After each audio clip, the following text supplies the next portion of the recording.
மகிழ்ச்சியின் சத்தம் வழங்கும் அனுதின தேவமன்னா.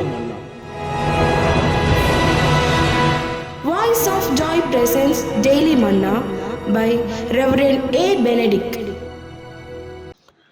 தேவனுக்கு மகிமை உண்டாவதாக. இந்த நாளைக்குரிய தேவ மன்னாவாக மீகா 7ஆம் அதிகாரம் 19ஆம் வசனம். அவர் திரும்ப நம்மேல் இறங்குவார், நம்முடைய அக்கிரமங்களை அடக்கி நம்முடைய பாவங்களை எல்லாம் சமுத்திரத்தின் ஆழங்களிலே போட்டுவிடுவார் என்று வேதம் சொல்லுகிறது. என்னை கேட்கிற அன்பான தேவ ஜனமே, நாம் எவ்வளவு பாவியாக இருந்தாலும், எவ்வளவு ஆண்டவருக்கு விரோதமான காரியங்களை செய்திருந்தாலும், எண்ணிக்கூட பார்க்க முடியாத அளவிற்கு நாம் மீறுதல்களை செய்திருந்த போதிலும், மெய்யாகவே நறுகுண்டதுமான இருதயத்தோடு மெய்யாகவே மனம் திரும்பி தேவனுக்கேற்ற துக்கத்தோடு நம் பாவங்களை அவருடைய சமூகத்திலே வந்து அறிக்கை செய்து விட்டு விடும்போது, அந்த பாவங்களுக்கு அவர் நிச்சயமாக சமுத்திரத்தின் ஆழங்களிலே தூக்கி போட்டு விடுவேன் என்று வாக்கு பண்ணுகிறார்.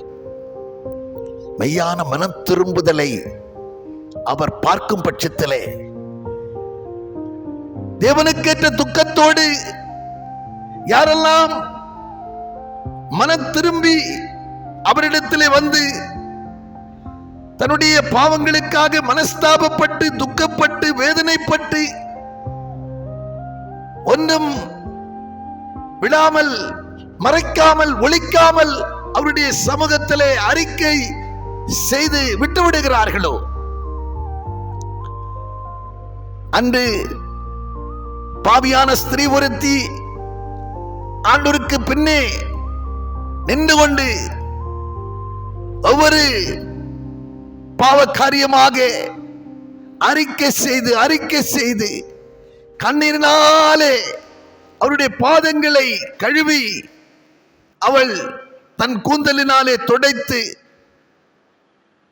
விலை உயர்ந்த தைலத்தினால் வாசனை திரவியத்தினால் அவருடைய பாதத்தை துடைத்து முத்தமிட்டது. எனக்கு அன்பான தேவச்சனமே, அவள் தன்னுடைய பாவங்களை எல்லாம் ஒன்று மொழிக்காமல் மறைக்காமல் அறிக்கை செய்தாள். அவள் தன் இருதயத்தை அவரிடத்திலே ஊற்றிவிட்டாள். ஒவ்வொரு துளி கண்ணீரும் தன்னுடைய பாவங்களை அறிக்கை செய்த வண்ணமாயிருந்தன. எனவே அவளுடைய பாவங்களை மன்னித்தேன் என்று ஆண்டவர் சொல்லுகிறார்.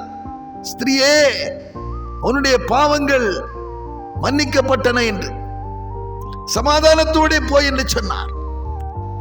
வேதனையோடு வந்தவள், மனக்குமரலோடு வந்தவள், எனக்கு மன்னிப்பு கிடைக்குமா என்று சொல்லி ஏக்கத்தோடு வந்தவள், அவள் பாவம் மன்னிக்கப்பட்ட நிலையிலே சமாதானத்தோடு கடந்து சென்றாள். என்னை கேட்கிற அருமையான தேவச்சனமே, நீ அறிக்கை செய்த உன்னுடைய பாவங்களை, அகோரமான பாவங்களை,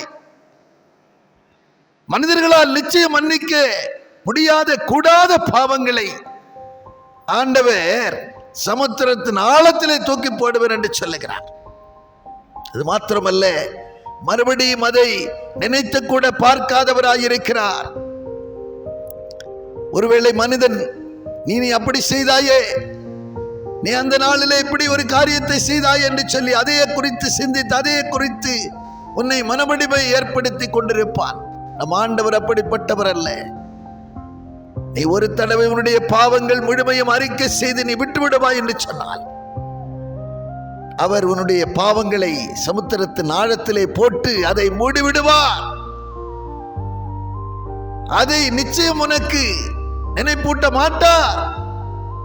ஆனாலும் நாம் நம்முடைய தரப்பிலே தெளிவுள்ளவர்களாக, மீண்டும் அந்த சகதிக்கு நேராய் திரும்பாதவர்களாக விட்டு வந்த பாதையை திரும்பி பார்க்காதவர்களாக அவரை உறுதியாய் பற்றி கொண்டு அவரை இன்னும் கிட்டி சேருகிறதிலே, நித்திய ஜீவ பாதையிலே நடந்து செல்லுகிறதிலே சிந்தையாய் காணப்படவும் கர்த்தர் நிச்சயம் நமக்கு வாழ்வளித்து நம்மை நடத்துவார், நம்மை மேன்மைப்படுத்துவார் என்கிறதிலே கொஞ்சம் சந்தேகமில்லை. ஆமென்.